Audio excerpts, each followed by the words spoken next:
할렐루야, 복되고 거룩한 주일입니다. 오늘도 하나님께 예배하기 위해서 함께 모인 여러분들을 예수님의 이름으로 환영하고 축복합니다. 우리 다같이 마음 정돈하시고 주약에 맞춰 묵상기도 드리심으로 주일날 예배를 하나님께 드리도록 하겠습니다.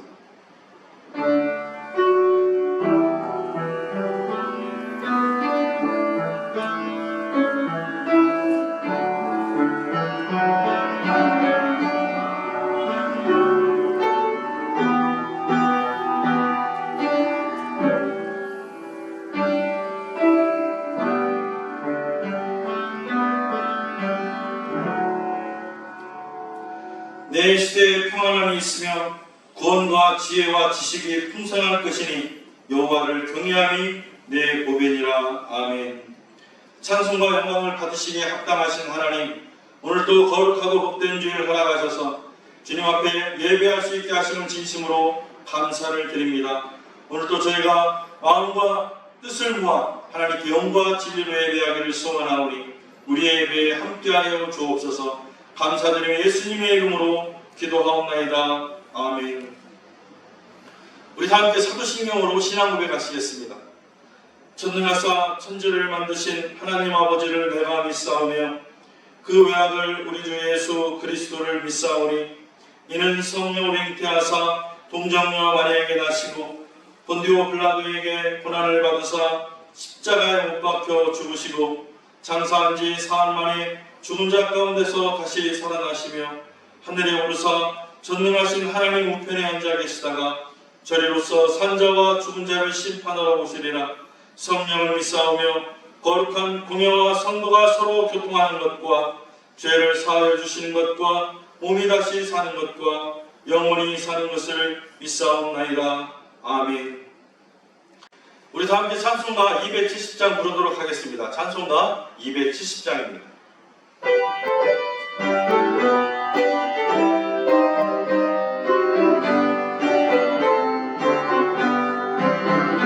병차는 주님의 사랑과 거룩한 보혈의 공로로 우리가 찬양을 하시라. 주님을 만나볼 때까지 예수는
우리 다 함께 합심으로 기도하도록 하겠습니다. 그동안 살아온 것 되돌아볼 때의 모든 것이 하나님의 은혜였음을 고백하시고 하나님의 은혜가 아니면 설 수 없는 우리의 존재를 되돌아보는 시간이 되었으면 좋겠습니다. 또한 우리가 하나님의 말씀과 중심에 벗어나서 하나님 뜻과 말씀대로 살지 못했던 것들 오늘 회개하는 시간이 되었으면 좋겠고요. 예배를 통해서 이 모든 것들이 회복된 은혜의 시간이 될 수 있도록 함께 합심으로 기도하도록 하겠습니다. 하나님 감사합니다. 오늘도 복된 주일을 나가시고 특별히 많은 사람 중에 저희를 택하셔서 하나님 앞에 예배하게 하시는 진심으로 감사를 드립니다. 오늘 예배하는 시간 하나님께 영광 주님을 예배하게 하시고 무엇보다도 예배를 통해 우리의 모든 죄와 허물을 십자가 앞에 내려놓고 하나님의 긍휼을 용서하는 은혜의 시간 되도록 하나님 인도하여 주옵소서. 특별히 오늘날 우리는 모두 세상과 착하며 마음이 점점 더 사악해지고 죄가 가득한 세상 속에서 구별하지고 타는 삶을 살아갈 뿐만 아니라 예수 그리스도가 겨우 우리의 위안거리 정도로 생각하며 위로받고 살아가고 있었으니 경건의 모양은 있으나 경건의 능력을 찾아볼 수 없는 세상의 타협을 통해 신앙 양심마다 짓불 파가는 이 현실 앞에 자유롭지 못한 우리를 긍휼히 여겨주시고 주님의 일방적인 은혜와 교회를 삼으셨사오니 우리의 모든 삶의 죽음과 실제가 죽게 있음을 고백하는 믿음으로 이제는 주님 없이는 아무것도 할 수 없고 주님을 떠나서 살 수 없는 존재임을 고백하며 이 시대에 하나님께서 찾으시는 예배자 하나님이 찾으시는 일꾼이 될 수 있도록 주님 역사하여 주옵소서. 세상은 여전히 보이지 않는 바이러스로 인해 많은 어려움과 위험에 우리를 짓누르고 있으며 그러나 이 모든 상황은 있는 그대로 믿음으로 받아들이게 하시되 우리의 약함을 보게 하셔서 우리는 영원히 살아계신 하나님을 의지하고 살 수 없는 존재인 것을 자각하게 하여 주옵소서. 무엇보다 뒷땅 패자를 긍휼히 여기사 저는 코로나 바이러스로 인한 2중 3중의 폐해가 아니하도록 모든 현지인들이 하나님 앞에 찬양할 수 있도록 주님 인도하여 주옵소서. 또한 이 시간 정창훈 목사님 말씀을 선포하십니다. 말씀을 전할 때 성령의 능력으로 붙들어 주셔서 진정한 하나님의 말씀이 선포되게 하시고 선포되는 말씀이 저희와 하여금 결단과 도전 은혜와 위로의 말씀이 될 수 있도록 주님 인도하여 주옵소서. 이 모든 예배를 주님께 시중과 의탁하며 존재하신 예수님의 이름으로 감사하며 기도하옵나이다. 아멘.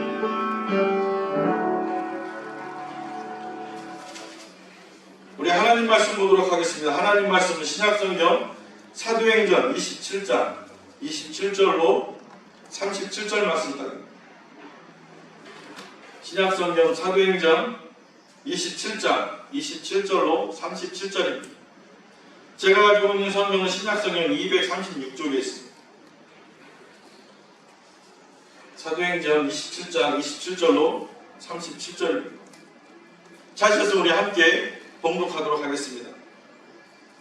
19일째 되는 날 밤에 우리가 아드리아 바다에서 이리저리 쫓겨가다가 자정쯤 되어 세공들이 어느 육지에 가까워지는 줄을 짐작하고 물을 재어보니 20길이 되고 조금 가다가 가시려니 15길이라 암초에 걸릴까 하여 고물로 닷 넷을 내리고 날이 새기를 고대하니라. 세공들이 도망하고자 하여 이 물에서 닻을 내리는 채 하고 거룻배를 바다에 내려놓거늘 바울이 백부장과 군인들에게 이르되 이 사람들이 배에 있지 아니하면 너희가 구원을 얻지 못하리라 하니 이에 군인들이 거룻줄을 끊어떼어 버리니라. 날이 새어가매 바울이 여러 사람에게 음식 먹기를 권하여 이르되 너희가 기다리며 먹지 못하고 줄인 지가 오늘까지 19일인즉 음식 먹기를 권하노니 이것이 너희의 구원을 위하는 것이요 너희 중 머리카락 하나도 잃을 자가 없으리라 하고 떡을 가져다가 모든 사람 앞에서 하나님께 축사하고 떼어 먹기를 시작하며 그들도 다 안심하고 받아 먹으니 배에 있는 우리의 수는 전부 276명이더라. 아멘. 이 시간 정창훈 목사님 나오셔서 믿음의 돛을 펼치라라는 제목으로 하나님 말씀 증거하실 때의 은혜의 시간이 되시기를 바라겠습니다. 할렐루야. 우리 한인연합교회 성도님들을 다시 만날 수 있어서 감사합니다. 한 주 동안 어떻게 잘 지내셨습니까? 코로나로 인해서 많은 어려움 가운데 있습니다. 한국 자영업자들은 낮에는 본업을 하고 밤에는 오토바이 배달을 하며 생계 유지를 한다는 분도 있다는 소식을 들었습니다. 여러분들은 어떻게 지내는지 궁금합니다. 물론 어렵게 지내는 줄 압니다. 그러나 이 어려운 시간에도 주님의 말씀으로 또 예배 가운데 하나님이 주시는 그 말씀으로 승리하게 하실 줄 믿습니다. 먼저 여러분들에게 두 가지 질문을 드리고자 합니다. 첫째, 여러분들은 지금 누구와 대화하고 있습니까? 그리고 두 번째, 여러분들은 지금 어디로 가고 있는지 알고 계십니까?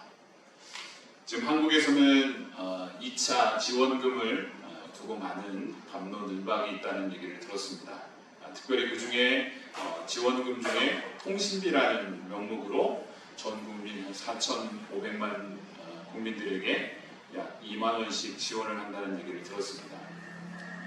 케냐에서도 그런 지원금이 오면 참 좋겠지만 그 통신비에 2만 원을 지원한다는 얘기를 듣고 문득 떠올랐습니다. 사람들이 참 더 많은 이 힘든 상황에서 서로 대화하고 얘기하는 것이 참 중요하구나라는 생각이 들었습니다. 특별히 이 두 가지 질문을 여러분들 잘 기억해 두셨으면 좋겠습니다. 여러분 지금 누구와 대화하고 계십니까? 여러분 지금 어디로 가고 있는지 알고 계십니까? 탄광에서 사고가 났습니다. 탄광 한가운데서 가운데가 무너져서 양쪽에 사람들이 갇혔습니다. 다행히 구조 작업으로 인해 거의 같은 시각에 양쪽의 사람들이 모두 그 굴을 뚫어서 산소와 또 물을 공급할 수가 있었습니다. 그런데 놀랍게도 한쪽에 있는 사람들은 다 살아있는 반면에 다른 쪽에 있던 사람들은 모두 죽음을 맞이했습니다. 공기와 물이 없어서 그런 것이 아니었습니다. 조사한 결과 한쪽은 전화선이 연결되어 있었고 다른 한쪽은 전화선이 끊어졌다는 사실을 발견했습니다. 구조대가 전화선이 연결된 사람들에게는 계속 진행 상황을 알려주었습니다. 지금 여러분 살아있습니까? 여러분 걱정하지 마십시오. 지금 여러분들을 살리기 위해서 열심히 작업을 하고 있습니다. 지금 기중기가 도착했습니다. 얼마 오면 여러분들을 만날 수 있을 것입니다. 지금 5m 내려갔습니다. 조금만 더 참으십시오. 이런 말들로 그들은 일주일 그리고 열흘을 견디며 살아내었던 것이었습니다. 양쪽 다 같은 환경이었지만 소망을 가진 사람은 끝까지 살아남을 수 있었던 것이었습니다. 코로나 사태로 인해서 많이 힘들어하는 상황 가운데 하나님은 어디 계시느냐라는 다시 그런 질문이 거론되고 있습니다. 그러나 분명한 것은 하나님은 우리가 어디에 있든지 우리를 보고 계시고 듣고 계십니다. 시편 94편 8절로 9절 말씀입니다. 백성 중에 어리석은 자들아 너희는 생각하라. 무지한 자들아 너희가 언제 지혜로울까? 귀를 지으시니가 듣지 아니하시랴. 눈을 만드시니가 보지 아니하시랴. 우리 하나님은 우리를 만드셨습니다. 우리는 볼 수 있고 말할 수 있고 들을 수 있습니다. 우리를 지으신 하나님이시면, 우리를 만드신 하나님이시면 우리가 하는 기도와 우리가 하나님의 음성을 들을 수 있을 것입니다. 오늘 여러분들과 함께 바울의 삶을 한번 돌아보길 원합니다. 바울의 삶을 두 가지의 성경 말씀 구절로 요약하면 저는 이 말씀을 추천드리고 싶습니다. 이사야서 55장 8절로 9절 말씀입니다. 이는 내 생각이 너희 생각과 다르며 내 길이 너희 길과 다름이니라. 여호와의 말씀이니라. 이는 하늘이 땅보다 높음같이 내 길은 너희 길보다 높으며 내 생각은 너희의 생각보다 높음이니라. 그리고 잠언서 16장 9절 말씀입니다. 사람이 마음으로 자기 길을 계획할지라도 그의 걸음을 인도하시는 이는 여호와이시니라. 아멘. 바울의 삶을 보면 참 이와 같습니다. 그가 다메섹에서 예수님을 만나고 그의 삶은 완전히 변했습니다. 그가 예수님을 만나기 전에는 예수를 믿는 자들을 핍박하고 다녔습니다. 심지어 스데반이 죽임을 당하는 그 자리에서는 죽이라는 투표까지 할 정도로 믿는 자들을 잡기 위해서 또 투옥하기 위해서 온갖 노력을 했던 그런 인물이었습니다. 그런데 그가 다메섹으로 가는 길에서 예수님을 만나고 그의 삶은 180도 바뀌게 되었습니다. 이 바울의 삶을 볼 때 우리가 바울 한 사람의 인생을 그냥 볼 수 없습니다. 왜냐하면 우리의 생각과 하나님의 생각은 전혀 다르기 때문입니다. 그리고 하나님의 길과 우리의 길은 전혀 다릅니다. 만약에 우리가 생각하는 것과 우리가 가고 있는 길이 하나님의 생각과 하나님이 원하시는 길이라면 우리는 하나님을 의지하지 않을 것입니다. 그러나 하나님은 우리와 다르십니다. 하나님의 방법은 우리의 방법과 다르십니다. 잠언서 16장 9절의 말씀처럼 우리가 마음으로 우리의 길을 계획할지라도 그 걸음을 인도하시는 분, 그 일을 이루시는 분은 여호와 하나님인 줄 믿습니다. 오늘 사도행전 27장 1절의 말씀을 같이 읽겠습니다. 우리가 배를 타고 이탈리아로 가기로 작정됨에 바울과 다른 죄수 및 몇 사람을 아구스도대의 백부장 율리오란 사람에게 맡기니. 오늘 바울은 예루살렘에 도착하여서 이제 그가 예루살렘 성전에서 유대인들에게 잡혀 죽임을 당할 뻔했습니다. 그때 천부장 루시아를 통해서 극적으로 구출을 받고 이제 안토니오 요새로 올라가는 그때에 유대인들을 향해서 그의 항변이 시작됩니다. 변론이 시작됩니다. 예루살렘에서 무려 5번의 2년 동안 5번의 변론을 시작하게 되었습니다. 근데 오늘 본문의 말씀을 보시면 우리가 배를 타고 이탈리아로 가기로 작정되었다 이렇게 성경은 기록되어 있습니다. 여러분 한번 보십시오. 바울의 인생을 보시면 예수 그리스도를 만난 이후에 그의 삶은 이제 더 이상 그가 계획한 대로 되지 않았습니다. 그가 인생을 살아갈 때 누구를 따라갔을까요? 예수 그리스도의 삶을 따라가게 됩니다. 특별히 그는 예수님의 성령에 매여 이제 인생을 살아가게 되었던 것입니다. 성령에 매여 예루살렘에 돌아온 바울은 예루살렘 성전에서 정결 예식을 마치고 나오는 길에 아시아에서 온 유대인들의 계략으로 인해 잡혀 성전 밖으로 끌려 죽게 될 위기에 놓였습니다. 그때 안토니오 요새에서 천부장 루시아가 예루살렘 성에서 소란이 난 것을 알고 달려가 군중들에게 맡고 있던 바울을 잡아서 결박하여 요새로 데리고 갔습니다. 그때 유대인들에게 많이 맞아 걷기 힘든 바울을 로마 군인들이 부축하여서 올라가려고 할 그때에 바울이 유대인 형제들에게 자신의 이야기를 시작했습니다.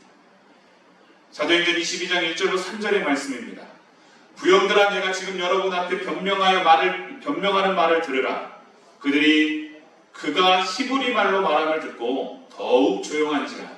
이어 이르되 나는 유대인으로 길리기아 다수에서 났고 이 성에서 자라 가말리엘 문화에서 우리 조상의 율법의 엄한 교훈을 받고 오늘 너희 모든 사람처럼 하나님께 열심 있는 자라. 바울은 다메섹에서 부활하신 예수님을 만나 형제 유대인들에게 복음을 전하였습니다. 그러나 그들은 그 복음을 받아들이지 않았습니다. 특별히 비시디아 안디옥에서 고린도에서 유대인들에게 복음을 전하였을 때 그들은 바울의 복음, 예수 그리스도를 받아들이지 않았습니다. 그때 바울은 결심했습니다. 너는 떠나라. 예수님께서 말씀하셨죠. 내가 너를 멀리 이방인들에게 보내리라. 바울은 그 말씀을 듣고 예수 그리스도의 종과 증인으로 살아왔습니다. 바울의 말을 듣던 유대인들은 갑자기 소리 지르며 자신의 옷을 벗어던지고 땅의 티끌을 공중에 날리며 거부했습니다.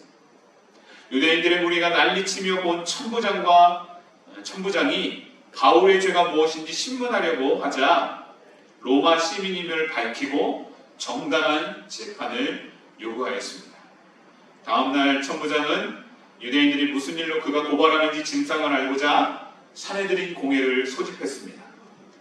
대제사장과 공의원들이 모인 자리에서 바울이 죽은 자의 소망, 곧 부활로 말미암아 신문을 받는다고 하자 바리새인들과 사두개인들 사이에 큰 분쟁이 일어났습니다. 그 사이에 천부장은 바울이 상하게 될까봐 무리 가운데서 빼내어서 영내로 들어가게 되었습니다. 그 안토니오 요새에 있을 때, 영내에서 잡혀 있을 때 바울의 누이의 아들인 조카가 유대인 40여 명과 그리고 대제사장들과 장로들이 바울을 죽이려 하는 계획을 가지고 있다는 소식을 가지고 바울에게 찾아왔습니다.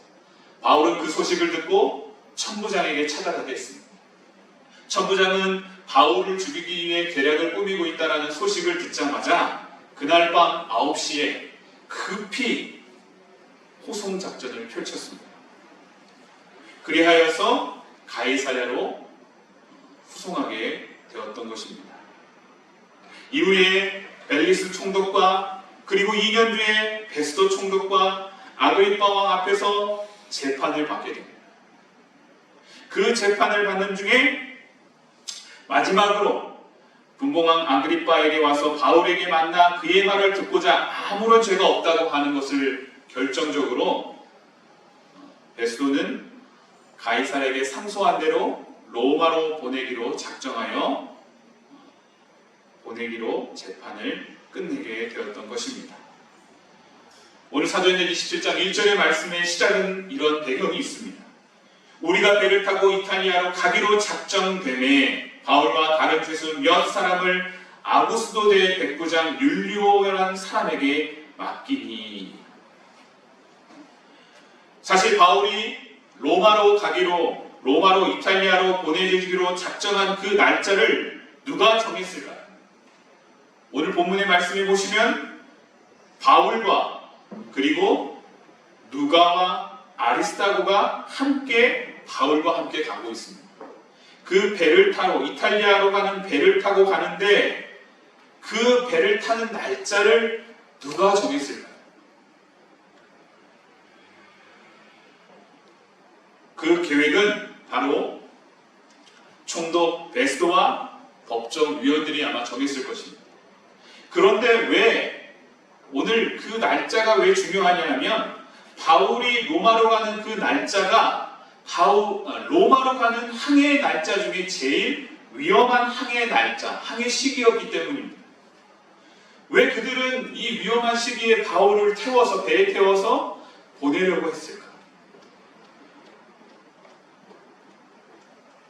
아마도 유대인들의 제사장들, 유대인 대제사장들과 그리고 장로들은 바울이 재판을 통해서 죽임을 당하지 않자 이제 총독을 매수했을 것입니다.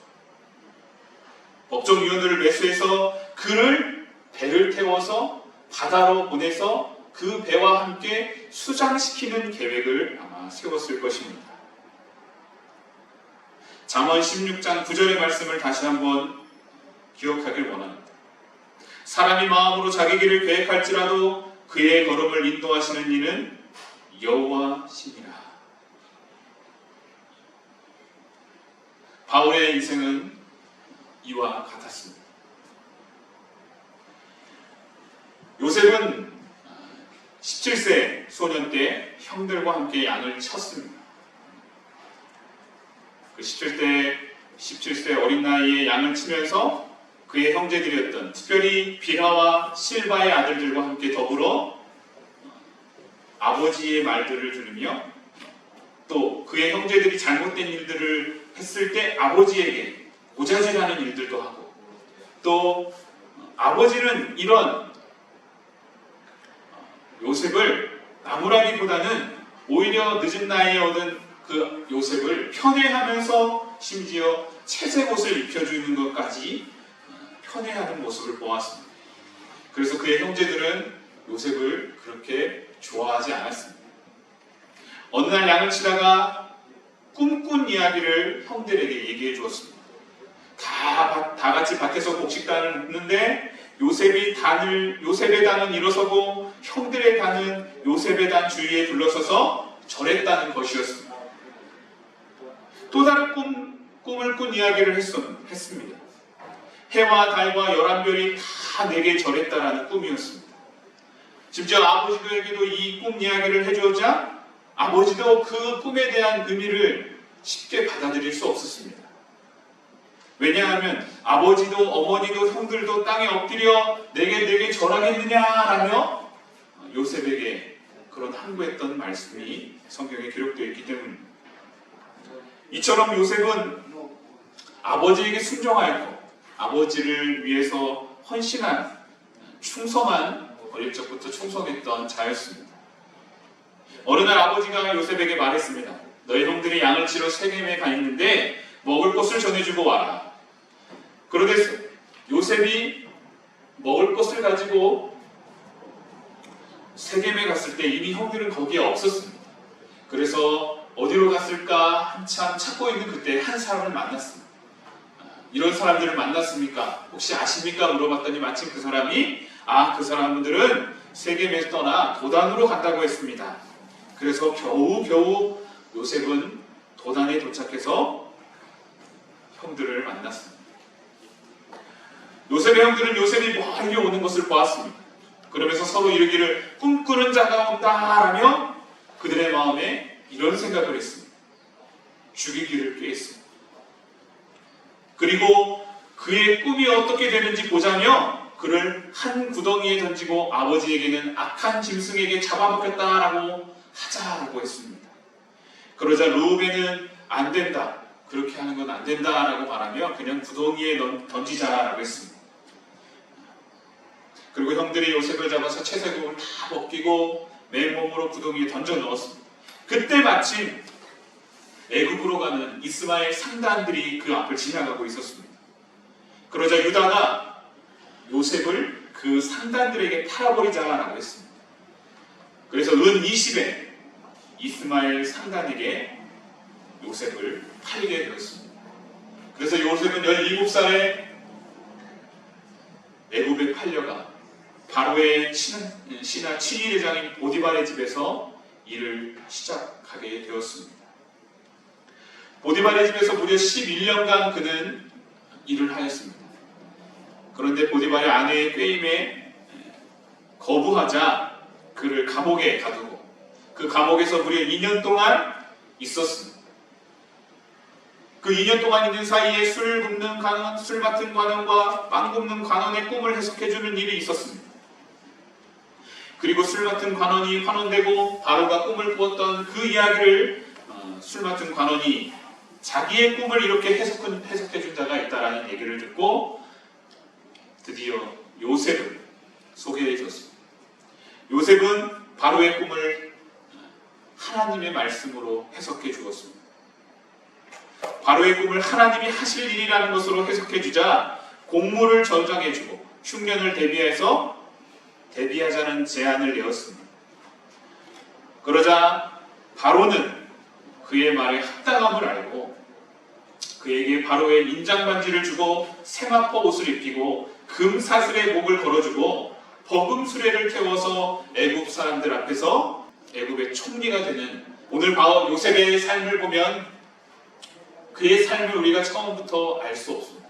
그의 어릴 적 삶을 보면 마치 말썽꾸러기고 고자질쟁이고 이런 애가 커서 어떤 사람이 될 거냐 이렇게 말할 수 있습니다. 그러나 요셉은 아버지에게 충성된 사였습니다. 아버지를 위해서 그의 삶을 온전히 내어놓기 위해 충성하였던 자였습니다. 그러나 하나님의 영에 감동되었을 때 하나님이 주신 꿈을 보았을 때 이제 그의 인생은 사람을 위해 사는 인생이 아니라 하나님을 위해 사는 인생으로 바뀌었습니다. 창세기 39장 2절로 3절 말씀입니다. 여호와께서 요셉과 함께 하심으로 그가 형통한 자가 되어 그의 주인 애굽 사람의 집에 있으니 그의 주인이 여호와께서 그와 함께 하심을 보며 또 여호와께서 그의 범사에 형통하게 하심을 보았더라. 아멘. 요셉은 하나님께서 함께 하셨기 때문에 그의 삶이 형통하였다라고 증거하고 있습니다. 바울로 이야기로 돌아가겠습니다. 골치 아프게 하는 바울을 죽이려고 한 계획한 유대인들은 베스도와 법정위원들의 손을 잡고 로마로 가는 배에 태워 바울을 물에 빠뜨려 죽이기로 계획했던 것입니다. 왜 그렇게 했을까요? 이유는 간단합니다. 바울에게는 죄가 없었습니다. 바울을 법정에 고소해서 그를 사형시키기 위해서 고소했지만 결국 재판에서 그에게 있는 죄가 없다는 것을 알고 그는 결국 바울은 로마의 황제에게 상소했던 것이었습니다. 결국 바울을 죽이기로 한 것이 실패로 돌아가자 유대의 대제사장들과 장로들은 총독을 매수하여서 그 재판을 이루어지는 그 로마로 호송할 때에 바울을 위험한 시기에 보내자라고 작정하였던 것이었습니다. 그리하여서 가이사라에서 배를 타고 루기아의 무라에 도착해서 바울은 로마로 가는 알렉산드리아 배로 갈아타게 되었습니다. 이 배는 당시 276명이나 타는 매우 큰 배였습니다. 이 시기에 로마로 가는 배는 곡물 운반을 위한 배 외에는 다른 배들이 운행하지 않았습니다. 왜냐하면 항해하기가 어려웠기 때문입니다. 항해가 불가능한 시기임을 알고 바울은 백부장에게 이번 항해가 어려울 뿐 아니라 항해를 항해할 시에는 화물과 배와 생명에도 타격과 많은 손해를 끼치게 될 거라는 이야기를 해주었습니다. 하지만 백부장은 바울의 말보다는 선장과 선주의 말을 들었습니다. 바울의 말을 들었던 선장과 선주는 아마 생각했습니다. 자기들도 이 시기에 항해하는 게 어려울 거다라는 생각을 했습니다. 그리하여서 도착했던 미항에서 이 항구보다는 저 54km 떨어져 있는 베닉스라는 항구로 가면 겨울나기가 더 편안할 거다라는 생각이 들어서 이동하기로 했습니다. 때마침 남풍이 불었습니다. 그들의 뜻대로 목적지에 갈 수 있을 줄 알고 돛을 펴는 그때 바다에서는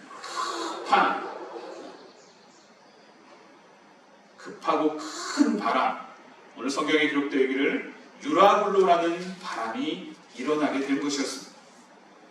이 유라굴로를 풀어 배를 그레게섬 남쪽으로 떠내려가게 되었던 것입니다. 선원들은 바람에 떠내려가는 배에서 떨어지려던 그 구명정을 갑판에 끌어올리고 강한 바람에 배가 파손될 것을 우려해서 줄을 가지고 배를 둘러 감았습니다. 그리고 갑자기 나타난 모래톱에 선체가 걸릴까봐 돛을 내리고 배가 풍랑에 쓸려가는 것을 배를 맡겨야 됐습니다. 이런 상황이 이틀이 되고 3일이 되었습니다. 그들은 가지고 있던 배 위에 있던 짐들을 다 버리고 또 배의 기구들을 다 버려야 할 정도가 되었습니다. 이렇게 14일 동안 해도 보이지 않고 달도 보이지 않는 그 상황에서 구조될 희망마저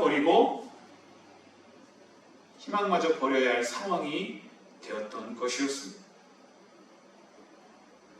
그때 바울은 이렇게 얘기했습니다.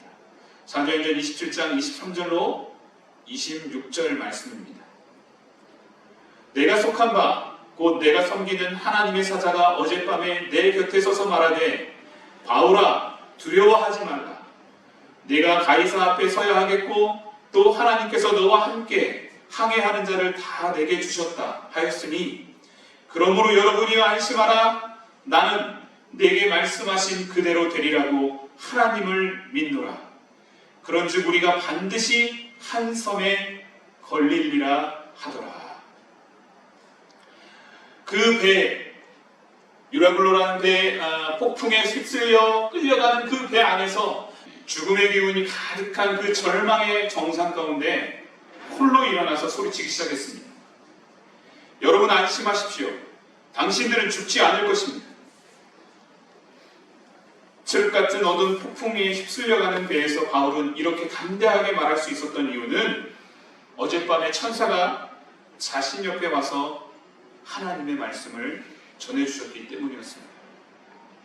어젯밤 하나님의 천사가 바울에게 찾아와 해준 말씀은 바울아 두려워하지 말라. 내가 가이사 앞에 서야 하겠고 또 하나님이 너와 함께 항해하는 자를 다 내게 주셨다. 그리고 너희가 우리가 반드시 한 섬에 걸리리라는 하나님의 약속이었습니다. 바울은 풍랑을 잠잠케 할 수 있는 능력은 없었습니다. 그러나 그의 마음속에 있는 두려움의 풍랑은 잠잠케 할 수 있었습니다. 바울은 풍랑 한가운데 배 위에 있지 않고 하나님의 약속의 말씀의 반석 위에 서 있었던 것이었습니다.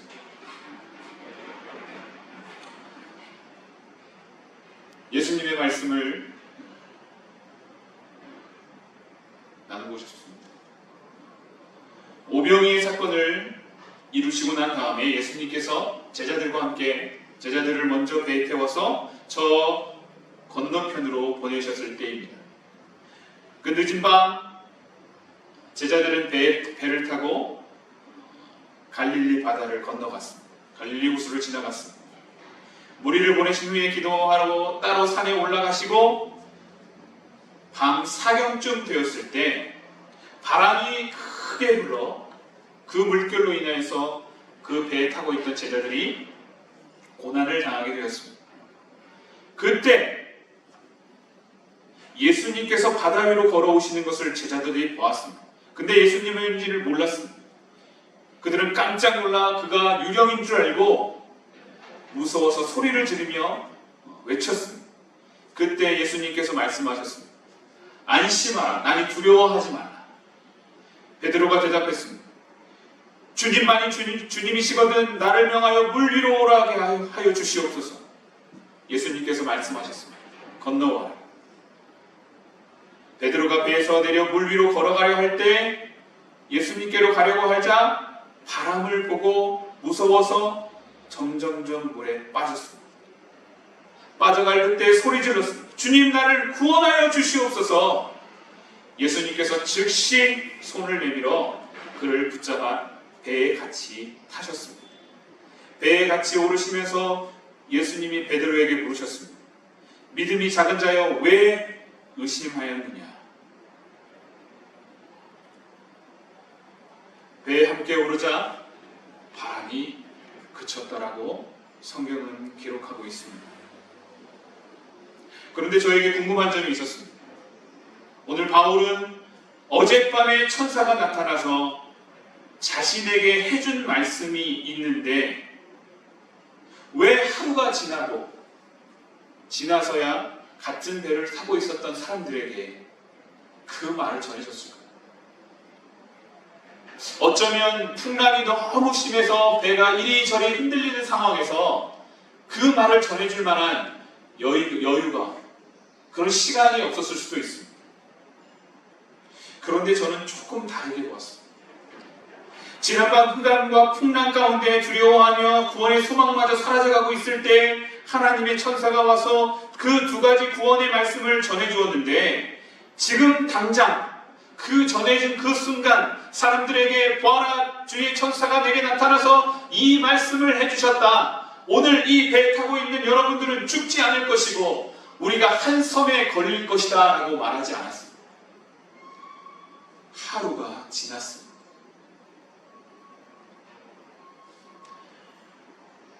우리가 하나님의 말씀을 들으면요 그 말씀이 우리의 마음밭에 떨어져서 세 가지 반응을 일으킨다는 것을 제가 알았습니다. 첫째, 하나님의 말씀이 우리 마음밭에 떨어지면 이것을 믿어야 될지 믿지 말아야 될지를 두고 고민하게 된다. 이것이 하나님의 말씀인지 아니면 내가 생각하는 말인지 라는 고민을 한다는 겁니다. 그 순간 우리의 머리는 슈퍼컴퓨터를 능가하는 처리 능력으로 이리저리 경우의 수를 돌리게 됩니다. 그 순간 믿자라는 결론에 도달하게 되면 의지라는 것이 발동됩니다. 의지는 무엇일까요?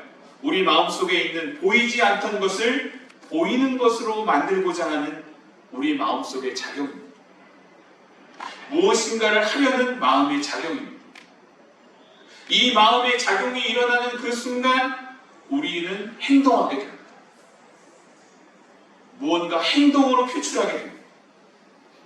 그것이 믿음과 행동 사이에 일어나는 단계입니다. 그런데 보이지 않는 것을 보이는 것처럼 내 마음에서 행동하게 하는 그 의지는 누가 행동하게 하는 걸까? 요한복음 16장 13절의 말씀입니다. 그러나 진리의 성령이 오시면 그가 너희를 모든 진리 가운데로 인도하시리니 그가 스스로 말하지 않고 오직 들은 것을 말하며 장래일을 너희에게 알리시리라. 우리 마음밭에 하나님의 말씀이 떨어지면 그 말씀을 믿을까 말까 고민하여서 믿게 하게 하시는 분도 성령님이시고, 그 믿는 말씀을 말씀대로 믿고 행동하게 하시는 분도 누구냐? 바로 성령님이시다.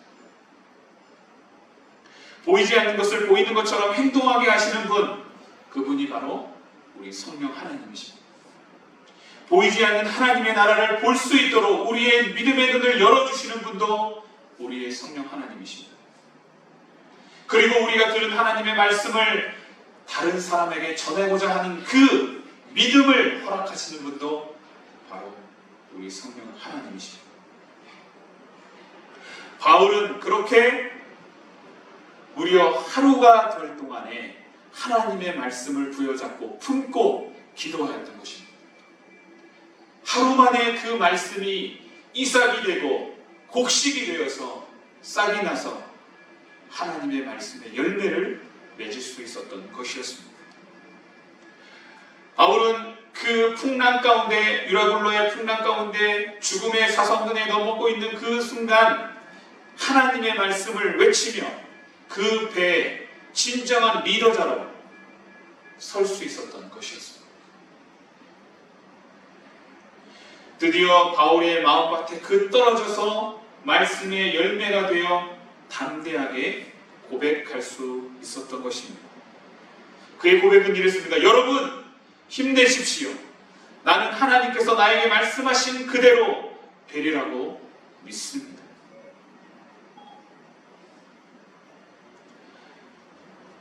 믿음은 두려움을 이기는 힘입니다. 바울은 하나님께서 주신 말씀을 의지하여 믿음의 돛을 세웠습니다. 당장 보이는 것이 없고 변하는 기미가 보이지 않아도 하나님의 말씀에 믿음을 가진 사람은 능히 세상을 이길 수 있습니다. 믿음은 바라는 것들의 실상이요 보이지 않는 것들의 증거니, 우리가 주목하는 것은 보이는 것이 아니요 보이지 않는 것이니, 보이는 것은 잠깐이요 보이지 않는 것은 영원합니다. 하나님의 말씀에 마음밭에 떨어져 그 말씀이 열매를 맺는 믿음의 사람들에게는 믿음의 눈이 열게 하십니다. 하나님은 사람들의 형편보다는 하나님의 말씀을 더 믿을 때 더 보이지 않는 것들을 보게 하시고, 하나님의 말씀은 언제나 환경과 형편을 이기게 하십니다. 우리가 살아가는 세상은 하나님의 말씀으로 지어졌습니다. 그럼에도 우리는 하나님의 말씀보다는 세상에 더욱 의지하고, 세상의 소리에 의지하고, 세상에 그 주는 그 음성에 귀 기울일 때가 너무나 많습니다. 우리는 폭풍이 위험한 것이 아닙니다. 하나님의 말씀을 듣지 못하는 것이 위험합니다. 오늘 본문 말씀 사도행전 27장 27절로 29절 말씀을 같이 읽겠습니다. 열 나흘째 되던 날에, 열 나흘째 되던 밤에 우리가 아드리아 바다에서 이리저리 쫓겨가다가 자정쯤 되어 사공들이 어느 육지에 가까워지는 줄을 알고 줄로 짐작하고 물을 재어보니 20길이 되고 조금 가다가 다시 재니 15길이라. 암초에 걸릴까 하여 고물로 닷 넷을 내리고 날이 새기를 고대하니라. 미항에서 출발한 배는 결국 유로글로 풍랑을 만나 지중해 한가운데로 끌려가게 되었습니다. 그리고 14일이 되는 그때 자정쯤 되었을 때 육지에 가까이 왔다는 것을 선원들은 본능적으로 알았습니다. 그들은 바다에 수심을 재었습니다. 20길이 되었고 좀 더 가니 15길이 되었다라고 말합니다. 점점 수심이 얕아지는 것을 알고 암초에 배가 걸려서 바다에 침몰할까봐 그들은 배 뒤쪽에서 닻을 내렸습니다. 그리고 날이 새기를 간절히 기도하며 기다렸다라고 합니다. 폭풍과 풍랑이 몰아치는 배 위에 할 수 있는 일은 아무것도 없습니다. 나의 노력, 나의 의지, 나의 성실, 나의 방법은 통하지 않습니다. 그 순간 그 배에 있던 사람들은 무력함을 느끼게 될 것입니다. 우리의 인생이 언제 깨달아질까요? 내가 아무것도 할 수 없다라는 그 사실을 깨달았을 때부터입니다. 알렉산드리아 배에는 저 멀리 이집트로부터 로마로 가져가는 곡물로 가득했을 것입니다. 그 안에 바울과 로마 군인들과 율리아와 또 많은 사람들이 그 배에 타고 있었습니다. 캄캄한 밤 선원들은 도망가려고 배 앞쪽에 닻을 내리는 척하면서 구명정을 바다에 내렸습니다. 그들은 점점 이 배가 침몰해 간다는 것을 알았습니다. 그들은 풍랑에 휩쓸려가는 배에서 어떻게 하면 생존할 수 있을지 누구보다도 잘 아는 전문가들이었습니다. 유라굴로에 휩쓸려갈 때 구명정을 잡아두고 닻을 내려서 바다에 걸리기를 바랬지만 되지 않아서 결국 선체를 밧줄로 꽁꽁 묶어서 또 갑판에 있던 짐들을 바다에 버리고 이러한 여러 가지 일들을 했지만 그럼에도 불구하고 배는 14일 동안 폭풍 풍랑 가운데 계속 휩쓸려 갔던 것이었습니다. 그들은 먹지도 마시지도 못한 채 해와 달도 별도 보이지 못할 그 악천후 속에서 자신들의 생명마저 잃어버릴 것이라는 두려움에 빠져가고 있었던 것이었습니다. 그런 그때에 그들은 이제 점점 육지에 가까워 온다라는 것을 육감적으로 알았던 것입니다. 그들은 밤 깊은 때 자신들이 살기 위해서 구명정을 던져서 탈출하려고 했습니다. 그때 바울이 외쳤습니다. 27장 31절 말씀. 사람들이 배에 있지 아니하면 너희가 구원을 얻지 못하리라. 선원들의 위장된 행동을 간파한 바울은 백부장과 군인들에게 이 사람들이 없으면 구조될 수 없다고 하자 군인들이 그 구명정의 줄을 잘라버리고 그들의 탈출 기회를 제지했습니다. 알렉산드리아 배를 타고 로마로 가는 그 276명의 사람은 그냥 단지 사람이 아니었습니다. 하나님께서 말씀하신 것처럼 바울에게는 이제 그들은 그냥 사람이 아니라 주님이 내게 맡겨주신 생명이었던 것입니다.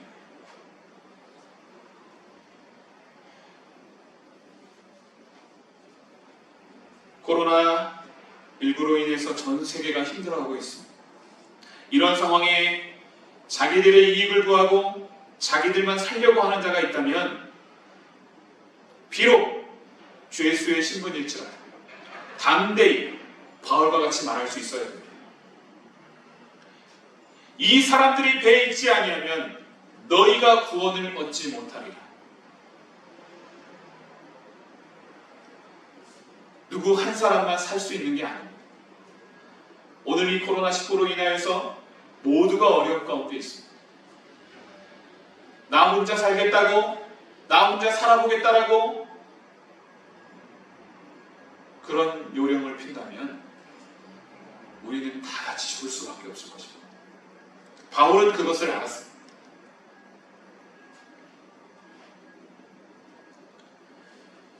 모두가 같은 태풍 속, 같은 고난, 같은 어려움 속에 있습니다. 그러나 하나님과 연결되어 있는 바울과 같은 사람들은 그 마음에 소망을 품고 풍랑을 이길 수 있었습니다. 그런 사람은 자신뿐만 아니라 남편과 아내, 자녀들, 주변 사람들에게까지 안심을 시키고 그들에게 살 소망을 줄 수 있습니다. 인생의 풍랑에서 벗어나기 위해서 여러분 하나님과 연결하십시오. 여러분 하나님과 단절된 그 말씀과 기도에 여러분 말씀과 기도에 연결하십시오.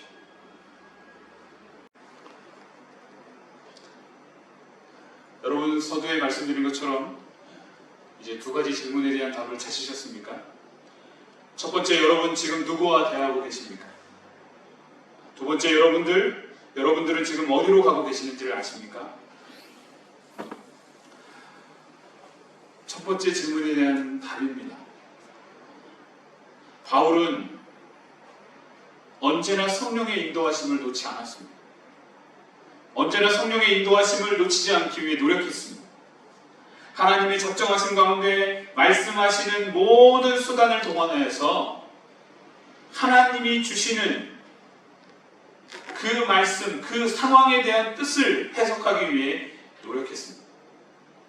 사도행전 16장 6절로 10절의 말씀에 보시면 바울이 아시아에서 복음을 전하다가 이제 그가 가는 길을 막히게 되었습니다. 특별히 부르기아와 갈라디아 땅으로 다녀가 무시아 앞에 이르러 비두니아, 지금으로 말하면 터키 북쪽으로 복음을 전하고 싶었지만 예수의 영이 허락지 않아 그곳으로 갈 수 없었다라고 기록하고 있습니다. 그는 그때 실망하지 않았습니다. 좌절하지 않았습니다. 그는 무시아를 지나 다시 반대 방향인 드루아 지역으로 갔습니다. 그곳은 바다였습니다. 땅 끝이었습니다. 그가 그곳에 섰을 때 이제 어디로 가야 할까? 어떻게 해야 되나? 고민하고 있을 때였습니다. 밤에 환상 중에 마게도냐 한 사람이 나타나 바울에게 말했습니다. 마게도냐로 건너와 우리를 도우라. 바울은 그 환상을 보았을 때 마게도냐로 떠나기를 힘썼다라고 성경은 기록합니다. 그가 그렇게 힘썼던 이유는 하나님이 저 사람들에게 복음을 전하라고 우리를 부르신 줄로 인정했기 때문이었습니다. 바울은 언제나 하나님의 성령과 함께 그의 삶을 인도함 받았습니다. 그는 언제나 하나님의 뜻을 따라 하나님의 말씀으로 말미암아 하나님의 뜻으로 말미암아 언제나 사도된 바울이었습니다. 야고보서 4장 13절 말씀입니다. 너희 중에 고난당하는 자가 있느냐? 그는 기도할 것이요 즐거워하는 자가 있느냐? 그는 찬송할지니라. 여러분 하나님께 기도하십시오. 우리의 기도를 주님이 듣고 계시는 줄 믿습니다. 기도가 찬송으로 바뀌게 하실 것을 여러분 믿으시기 바랍니다. 여러분 지금 어디로 가고 있는 줄 알고 계십니까? 바울은 배후의 몸을 실려 갑자기 유라굴로를 만나 풍랑에 휩쓸려 이리저리 떼내려가고 있었지만 지금 자신은 어디로 가고 있는지를 분명히 알고 있었습니다. 왜냐하면 주의 천사가 나타나 하나님의 천사가 나타나 바울에게 분명히 말씀해 주었기 때문이었습니다. 바울은 사도행전 19장 21절 예배소에서 주의 말씀을 전하고 있을 때 하나님의 놀라운 뜻을 발견했습니다. 스게어와 일곱 아들이 자기의 이름을 두고 귀신을 쫓는 이런 사건이 있을 때 그들은 귀신에게 오히려 너는 누구냐라는 말을 들으며 다치게 되었습니다. 다 옷을 벗고 도망치는 일이 일어나게 되었습니다. 그 일로 인하여서 에베소에 있던 그 지역에 있던 많은 마술사에 관한 책들을 다 모아보니 5만이나 되었다.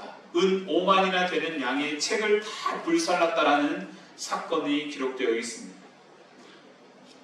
이 일이 있은 후에 바울은 마게도냐와 아가야를 거쳐 예루살렘에 가기로 작정하였습니다.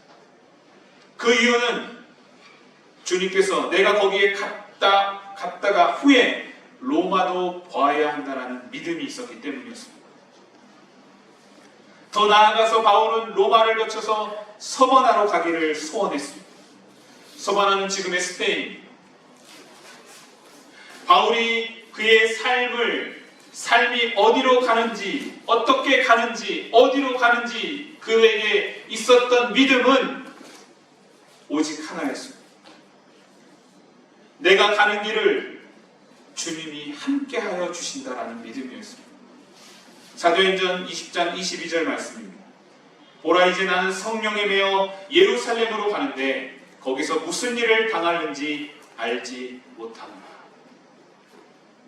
그는 예루살렘에 갈 때에도 많은 그의 제자들과 사랑하는 사람들이 가지 말라고 했습니다. 왜냐하면 그곳에 가면 너가 결박을 당하고 환난을 당할 거라는 말이었습니다. 어쩌면 바울이 예루살렘으로 가지 않았으면 환난과 결박을 당하지 않았을 수도 있습니다. 그러나 바울에게는 믿음이 있었습니다. 왜냐하면 내가 예루살렘을 간 다음에 로마로 가야 했기 때문입니다. 로마를 거쳐서 서바나 땅끝까지 가야 했기 때문이었습니다. 그리고 그 믿음 아래서 오늘 풍랑을 만났던 것이었습니다. 바울은 풍랑을 만났을 때 성령에 매여 자신이 주의 믿음의 돛을 펼치고 주의 성령께서 이끌어 가시는 줄을 바울은 믿음으로 선포했던 것이었습니다. 예루살렘으로 가는 바울에게 사랑하는 사람들이 결박과 환난을 당할 것을 알고 예루살렘으로 가지 말라고 말렸지만 그는 그럼에도 불구하고 성령에 매여 하나님의 약속대로 하나님의 계획대로 나가는 줄을 알았던 것이었습니다. 사도행전 2장 20장 24절 말씀입니다. 내가 달려갈 길과 주 예수께 받은 사명 곧 하나님의 은혜의 복음을 증언하는 일을 마치려 하면은 나의 생명조차 조금도 귀한 것으로 여기지 아니하노라. 여러분, 주님과 함께 하십시오. 여러분, 주님이 여러분들을 붙들고 계십니다. 성령께서 여러분들을 붙들고 계십니다. 여러분, 어떤 환난과 풍랑이 불어올지라도 여러분들은 그 안에 있으면, 주님 안에 있으면 죽음을 당하지 않을 것입니다. 두려워하지 마십시오. 한 가지 마지막 이야기를 하고 마치려고 합니다. 지난주 우리 가족들과 함께 우리 동네에 있는 곳에서 산책을 나갔습니다. 산책을 가던 중에 제 마음속에 계속 끊임없이 고민이 있었습니다. 그것은 언제 이 코로나가 멈출 것이고 이 환란이 멈출 것이고 언제 이 일들이 마치게 될 것이냐라는 고민이었습니다. 그리고 다시 돌아올 때가 되었습니다. 그 돌아오는 길에 저도 모르는 사이에 제 입술에서 찬양이 나오기 시작했습니다. 그 찬양은 이랬습니다. 무화과 나무 잎이 마르고 포도 열매가 없으며 감람나무 열매 그치며 논밭에 직물이 없어도 우리의 양떼가 없으며 외양간 송아지 없어도 난 여호와로 즐거워하리 난 여호와로 즐거워하리 난 구원의 하나님을 인해 기뻐하리라. 아멘. 여러분, 하박국 선지자의 기도였습니다. 그는 무화과 나무가 무성하지 못하며 포도나무에 열매가 없으며 감람나무에 소출이 없으며 밭에 먹을 것이 없고 우리의 양이 없고 외양간에 소가 없을지라도 즐거워할 수 있다는 고백이었습니다. 그 이유는 여호와 하나님이 나의 힘이기 때문이라는 고백이었습니다. 전 여러분들이 이런 믿음을 가지고 이 환난을 이길 줄 믿습니다. 주님 안에 거하십시오. 주님 안에 거하는 자는 열매를 맺을 수 있습니다. 주님 안에 있지 않는 자는 밖에 버리고 질 뿐입니다. 오늘 주님이 말씀하십니다. 나는 포도나무요 너희는 가지라. 그가 내 안에 내가 그 안에 거하면 사람이 많은 열매를 맺나니 나를 떠나서는 너희가 아무것도 할 수 없습니다. 기도하시겠습니다.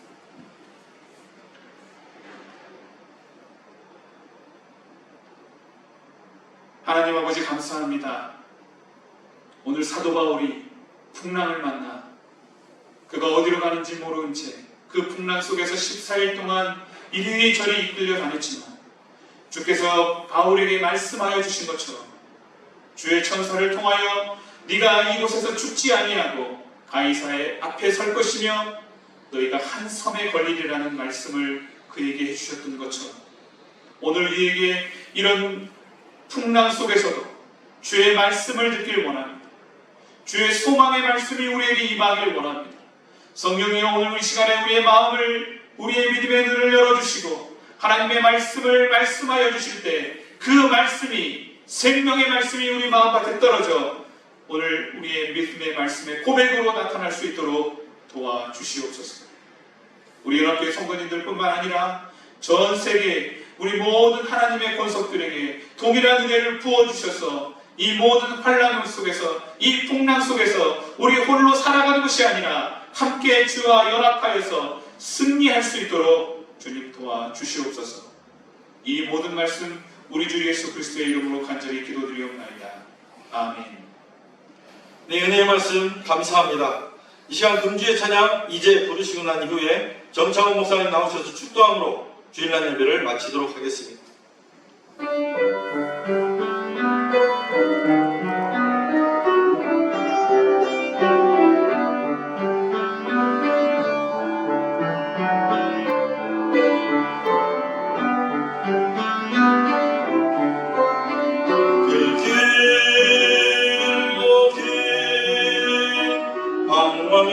늪을 지나 다시 주님 품에 안겼네.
오 주여 나를 받으소서.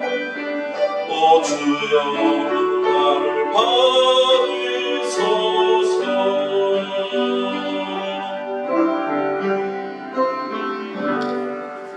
함께 축도하시겠습니다.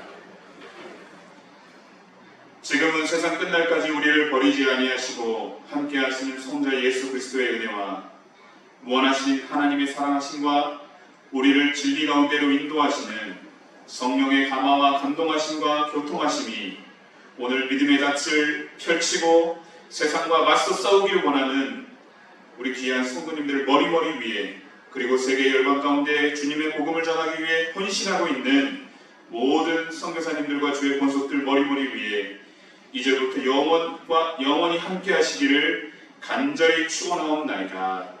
아멘.